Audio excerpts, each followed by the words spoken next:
Break के बाद आपका स्वागत है। एमएलए हो तो ऐसा में सफेदों के सुपर 16 में से बचे हुए 18 उम्मीदवारों का स्कोर कार्ड भी 8 उम्मीदवारों का स्कोर कार्ड देख लेते हैं। यहाँ पर किसे कितने नंबर मिले हैं।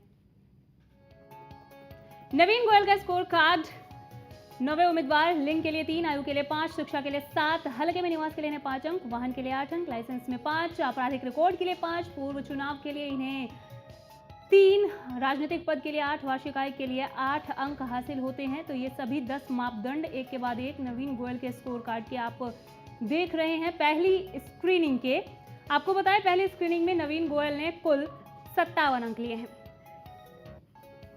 राजेंद्र शर्मा की बात कर लेते हैं। लिंग के लिए 3, उम्र के लिए 9, शिक्षा के लिए 6, हल्के में निवास के लिए 5, वाहन के लिए 8, लाइसेंस के लिए 5, आपराधिक रिकॉर्ड में हासिल हुए 5, पूर्व चुनाव में 5, राजनीतिक पद के लिए 5, वार्षिक आमदनी में 6 और इस तरह से इनका टोटल हो जाता है 57 अंक हासिल किए हैं। राजेंद्र शर्मा ने टॉप 16 में अपनी जगह बनाने में कामयाब रहे। सुपर 16 तक पहुंचने वाले 11वें उम्मीदवार है राजकुमार मोर। लिंग के लिए इन्हें 3, आयु में 7, शिक्षा के लिए 5, हल्के में निवास के लिए 5, वाहन के लिए 7, लाइसेंस के लिए 5, आपराधिक रिकॉर्ड के लिए इन्हें 5 अंक हासिल हैं। पूर्व चुनाव में 8 और 8 ही अंक, राजनीतिक पद के लिए वार्षिक आय में 9 अंक लेते हुए कुल 62 अंक बटोरे हैं राजकुमार मोर ने और इस तरह से टॉप 16 में पहली स्क्रीनिंग में अपनी जगह बनाई है।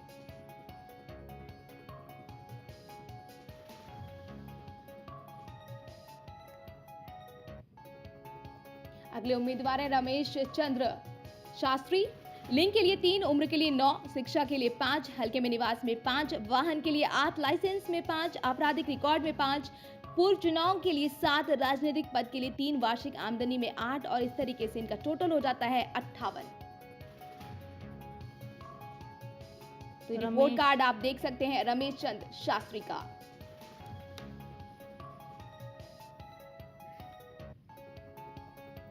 संजय राणा तंवर का रिपोर्ट कार्ड टीवी स्क्रीन पर आपके सामने। लिंग, आयु, शिक्षा, हल्के में निवास, वाहन, लाइसेंस, आपराधिक रिकॉर्ड, पूर्व चुनाव, राजनीतिक पद, वार्षिक आय, इन सभी 10 मापदंडों के आधार पर 56 अंक हासिल हुए हैं। आपको एक बार बताएं, यहाँ पर लिंग के लिए 3, आयु के लिए 7, शिक्षा के लिए 5, हल्के में निवास के लिए 5, वाहन के लिए 8 अंक, लाइसेंस में 5 अंक, आपराधिक रिकॉर्ड के लिए 5, पूर्व चुनाव के लिए 6, राजनीतिक पद के लिए 4, वार्षिक आय में इन्हें मिलते हैं 8 अंक और कुल इस तरह से इनका होता है 56। सुलेख डिडवाड़ा की बात कर लेते हैं। लिंग के लिए 3, उम्र के लिए 9, शिक्षा के लिए 7, हल्के में निवास के लिए 5, वाहन के लिए 8, लाइसेंस में 5, आपराधिक रिकॉर्ड के लिए 5, पूर्व चुनाव में 7, राजनीतिक पद के लिए 8, वार्षिक आमदनी के लिए 9 और इस तरह से इनका टोटल हो जाता है 66। सुलेख डिडवाड़ा 66 अंक हासिल करने में कामयाब रहे। ये रिपोर्ट कार्ड आप देख सकते हैं। सुरेश कौशिक का स्कोर कार्ड आपके सामने। लिंग के लिए 3, आयु में 9, शिक्षा के लिए 9, हल्के में निवास में 5, वाहन के लिए 7, लाइसेंस के लिए 5, आपराधिक रिकॉर्ड में इन्हें 5 अंक हासिल है। पूर्व चुनाव में 8 ही अंक, राजनीतिक पद के लिए वार्षिक आय में अधिकतम 9 अंक हासिल है। कुल 68 अंक कौशिक जी ने बटोरे हैं और टॉप 16 तक आ पहुंचे हैं।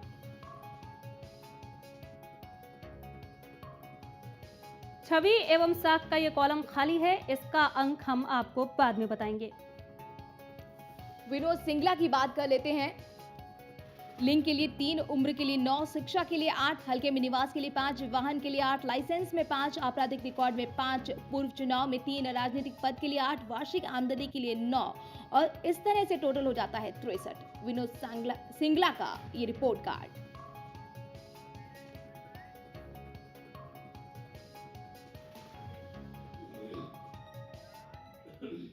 और अब वक्त हो चला है 11वें यानी छवि एवं साख से जुड़े पहलू को परखने का, जो आधारित है उम्मीदवारों के हल्के सफेदों से आए फीडबैक पर, जिसके लिए 20 नंबर तय किए गए हैं। अनिल जी, आपकी क्या राय है इस फीडबैक को लेकर? अनामिका, 11वां जो पैमाना है छवि और साख जी, हम इस पैमाने को सबसे अहम पैमाना मानते हैं। वो इसलिए मानते हैं इस अहम पैमाना, इस पैमाने को, एक तो सर्वाधिक 20 अंक हमने इस छवि और साख के लिए दिए जी। दूसरा, जिस दौर में राजनीति पहुंच गई है उस दौर में आम जनता का, मतदाता का, लोगों का, इस देश के लोगों का, प्रदेश के लोगों का नेताओं से भरोसा उठ चुका है, राजनीति से भरोसा उठ चुका है जी। और भरोसा उठने का सबसे बड़ा कारण ये है कि जो हमारे पॉलिटिकल लोग हैं उसमें से अधिकांश जो सियासी लोग हैं, उन्होंने अपना विश्वास खो दिया है। उनकी कथनी और करनी में अंतर बहुत बड़ा हो गया है। जी जब चुनाव होते हैं तो वायदे कुछ और होते हैं, जब जमीन पे आते हैं तो कहानी कुछ और निकलती है। जी ये जो दोगलापन है, ये जो चरित्र उनका खराब हो गया है, इस वजह से आम आदमी की राय, जनता की राय, मतदाताओं की राय उनके बारे में बड़ी नेगेटिव हो गई है, बड़ी खराब हो गई है। इसको बदलने की ज़रूरत है। छवि और साख किसी भी व्यक्ति के बारे में, चाहे वो परिवार का अंग हो, चाहे वो समाज का अंग हो, चाहे वो ऑफिस का अंग हो, चाहे स्कूल और कॉलेज, कहीं कोई भी व्यक्ति हो, किसी के बारे में उसकी छवि और साख कब बनती है? जब बनती है जब उसके बारे में उसके साथी, उसके इर्द गिर्द रहने वाले लोग, उसके दायरे में जो लोग आते हैं, जो रोज जो रूबरू होते हैं, उनकी राय अच्छी हो, परसेप्शन अच्छी हो, वो कहें कि हाँ ये व्यक्ति अच्छा है, इसका कथनी करनी अच्छी है, जो कहता है वो करता है, भरोसा करने लायक है। यही वजह है कि 20 अंक राजनीति को बदलना है, अच्छे लोगों को आगे लेके आना है, तो तभी आएंगे। अगर हम बार बार करते हैं कि जिम्मेदार विधायक, जिम्मेदार नेता, कर्मठ, योग्य, बेहतरीन, कब? जब लोगों की राय उसके प्रति अच्छी हो, लोगों में उसके नेतृत्व के प्रति, उसके प्रति भरोसा हो, ये उम्मीद हो कि जिसके हाथों में अपनी कमान हम सौंप रहे हैं क्षेत्र की, वो हमारे साथ धोखा नहीं करेगा, हमारे साथ चीटिंग नहीं करेगा। यही वजह है कि 20 अंक दिए हैं और ये सर्वाधिक महत्वपूर्ण भी है। लेकिन एक चीज़ और ध्यान रहे कि इस 11वें पैमाने के साथ साथ जो हमारे 10 मापदंड हैं वो भी महत्वपूर्ण है। ये नहीं कि 11वें पैमाने के लिए आप बाकी 10 मापदंडों को भूल जाए। अगर 10 मापदंडों में आपके अधिक अंक आ गए और 11वें पैमाने पे कम है तो आप टॉप 6 में नहीं पहुंचेंगे। लेकिन मान लीजिए 8 प्रतिभागी हैं, 8 प्रतिभागियों में से 4 के जो 10 पैमानों के अंक हैं वो कम है और 11वें में ज़्यादा है तो पहुंच गया। लेकिन वहाँ अगर उसके ज़्यादा हैं 10 पैमानों पे और 11वें में कम है तब भी, तो ये जो दोनों का मिक्स है ये हमारे लिए बड़ा महत्वपूर्ण है। निश्चित तौर पे छवि और साख अधिक महत्वपूर्ण। जी, तो चलिए अब जानते हैं किस उम्मीदवार को कितने मार्क्स मिले हैं छवि और साख के इस मापदंड के आधार पर, जो हमारे पास सीलबंद लिफाफे में मौजूद है। लेकिन अनिल जी, आपसे गुजारिश करूंगी कि ये पूरी प्रक्रिया एक बार दर्शकों को जरूर बताएं। मनु, हम बार बार हर शो में कहते हैं कि ये पैमाना बहुत महत्वपूर्ण है, ये मापदंड बड़ा महत्वपूर्ण है। और चूंकि ये ऐसा महत्वपूर्ण और अहम पैमाना है, हमारा क्राइटेरिया है कि जिसके लिए हम अपनी तरफ से किसी प्रतिभागी को अंक नहीं दे सकते जी। उसके बारे में उसकी राय उसके क्षेत्र के लोग बनाएंगे। हमारी सर्वे टीम हर क्षेत्र में जाती है। जैसे आज सफेदों का हमारा है तो सफेदों हमारी टीम गई, वहाँ एक बॉक्स जो हमने सर्वे बॉक्स बनाया हुआ है जो सील पैक्ड होता है, उसको टीम लेके जाती है। एक परफॉर्मा उनको दिया जाता है। जितने लोगों ने अप्लाई किया, यहाँ से 25 लोगों ने हमको अप्लाई किया, तो 25 प्रतिभागियों के बारे में 50-50 लोगों से, एक प्रतिभागी के बारे में 50 लोगों से हमारी टीम ने जाके बात की, उनसे पूछा कि इस जिस व्यक्ति ने ये फॉर्म भरा है, ए ने फॉर्म भरा है, तो इस ए के बारे में वहाँ की जनता की राय क्या है जी। बहुत अच्छी है, सामान्य व्यक्ति है, सामान्य से कम है, लोग नहीं भी जानते हैं। ये 5 राय हम लेते हैं और इनके अंक हर एक के तय हैं। तो उसमें से 20 जो टॉप है उनका औसत निकाल के हम उस प्रतिभागी के 11वें पैमाने के तौर पे जोड़ देते हैं। तब टोटल जो 11 पैमाने हो जाते हैं, उनके जो सर्वाधिक अंक जिनके होते हैं, उन टॉप 6 को जोड़कर लिफाफे आपको सौंपे जाते हैं जो आप लाइव खोलते हैं। टीवी स्क्रीन पे हमारे दर्शक देख सकते हैं कि हमने एक अलग से टीम बना रखी है, गोपनीय टीम। जो सर्वे बॉक्स उनके पास आता है वो गोपनीय ढंग से खुलता है, फिर वो काउंटिंग होती है। उस टीम में कौन लोग हैं, कैसे काउंट होता है, वो किसी को नहीं पता। तो पूरी तरह ये एक पारदर्शी और निष्पक्ष तरीका है जिस ढंग से हम 11 पैमानों के अंक जोड़ते हैं। 11वें पैमाने के अंक इसके साथ हम आंकते हैं कि किसको कितने अंक मिले। तो मनु, अब इसे खोलना शुरू किया जाए। बिल्कुल। रमेश चंद्र शास्त्री का एनवलप हम खोल रहे हैं 11वें मापदंड में। आइए जानते हैं इन्होंने कितने अंक हासिल किए हैं, टॉप 6 में ये अपनी जगह बना पाते हैं या फिर नहीं। रमेश चंद्र शास्त्री को छवि और साख के लिए मिलते हैं 7 अंक। 20 अंक छवि और साख के होते हैं, उनमें से आपने हासिल किए हैं 7 अंक। कम स्कोर किया है शास्त्री जी ने। नवीन गोयल का हम एनवलप खोल रहे हैं, जानते हैं कि क्या गोयल जी टॉप 6 में पहुंचेंगे। 11वां मापदंड छवि एवं साख के आधार पर नवीन गोयल का अंक। मनु, नवीन गोयल को हासिल हुए हैं 8 अंक और ये छवि और साख के लिए आपको 8 अंक मिले हैं, ये हम आपको बता दें। एक के बाद एक हम आप को टॉप 16 के सभी उम्मीदवारों के 11वें मापदंड में इन्होंने कितने अंक हासिल किए हैं वो अंक बता रहे हैं। जसबीर सिंह देशवाल का ये एनवलप हम खोल रहे हैं। देखते हैं क्या ये टॉप 6 में अपनी जगह बना पाते हैं या नहीं।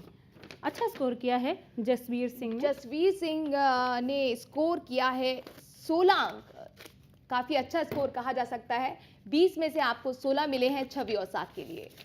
शुरुआत बहुत अच्छी है, अंजाम खुदा जाने। विनोद सिंगला साहब का अंक आप बताएं दर्शकों को। विनोद जी का अंक है, स्कोर है 15। काफ़ी अच्छा स्कोर है इनका भी। तो छवि और साथ के लिए आपको 15 अंक मिलते हैं। टॉप 16 में पहुंचने वाली एकमात्र महिला प्रतिभागी हैं वीना रानी, और इन्होंने भी औरों के मुकाबले अच्छा स्कोर किया। डॉक्टर वीना रानी को छवि और साथ के लिए मिले हैं 13 अंक।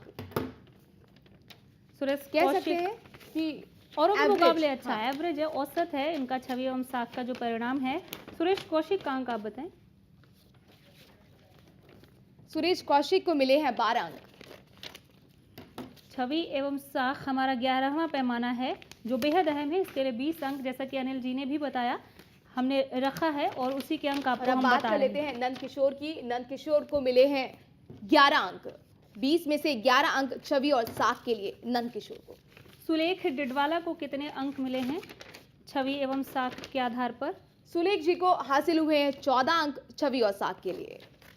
और राजेंद्र शर्मा जी का एनवलप हम खोल रहे हैं। देखते हैं ये टॉप 6 तक पहुंच पाते हैं या फिर नहीं। कम स्कोर किया है इन्होंने। राजेंद्र जी की बात करें तो उनको हासिल हुए हैं 7 अंक छवि और साख के लिए। 20 अंक होते हैं छवि और साख के लिए, उसमें से अंक 7 मिले हैं। मेजर धूप सिंह ने काफी अच्छा स्कोर किया है इस 11वें पैमाने। मेजर धूप सिंह को मिले हैं 17 अंक। अब तक बलवंत जितने भी सिंह, एनवलप जी। खोले हैं उसमें से मेजर धूप सिंह ने सबसे ज्यादा छवि और साख के लिए अभी अंक तक बटोरे। अधिकतम हासिल किया है अंक मेजर जी ने। बलवंत सिंह पंचाल का अंक बताएं आप। बलवंत सिंह को मिले हैं 8 अंक छवि और साख के लिए। 20 में से 8 अंक। टॉप 16 में जो प्रतिभागी पहुंचे उनके अंक हम आपको बता रहे हैं 11वें पैमाने के आधार पर। ये संजय राणा तंवर के अंक हैं। संजय राणा को हासिल हुए हैं 9 अंक। 20 में से 9 अंक हासिल करने में आप कामयाब रहे हैं। और ये हैं गौरव रोहिला जी के अंक। अच्छा स्कोर किया इन्होंने भी। गौरव को मिलते हैं 15 अंक। 20 में से 15 अंक हासिल किए हैं आपने छवि और साख के लिए। और ये अंक है बचन सिंह आर्य का। इन्होंने भी बेहद अच्छा स्कोर किया है। बचन सिंह आर्य ने 18 अंक हासिल किए हैं। 20 में से 18 अंक छवि और साख के लिए। देखने वाली ये बात होगी कि पहले 10 मापदंडों को मिलाकर क्या आर्य जी टॉप 6 तक पहुंचते हैं। बहरहाल अमरपाल राणा का हम ये स्कोर देख रहे हैं 11वें पैमाने छवि एवं साख के आधार पर। राणा जी को मिलते हैं 12 अंक। अमरपाल राणा की हम बात कर रहे हैं। 12 अंक हासिल करने में आप कामयाब रहे हैं छवि और साख के लिए। और टॉप 16 तक पहुंचने वाले ये 16वां लिफाफा हमने खोला है राजकुमार मोर जी का, और इन्होंने भी बहुत अच्छा स्कोर किया है। राजकुमार मोर को हासिल हुए हैं 18 अंक। यानी कहना पड़ेगा मुकाबला काफी टक्कर का होने वाला है। और यहाँ रुकेंगे एक छोटे से ब्रेक के लिए। ब्रेक के बाद जानेंगे कि छवि और साख के अंक जोड़ने के बाद वो कौन से उम्मीदवार हैं जिन्होंने टॉप 6 में अपनी जगह बनाई है।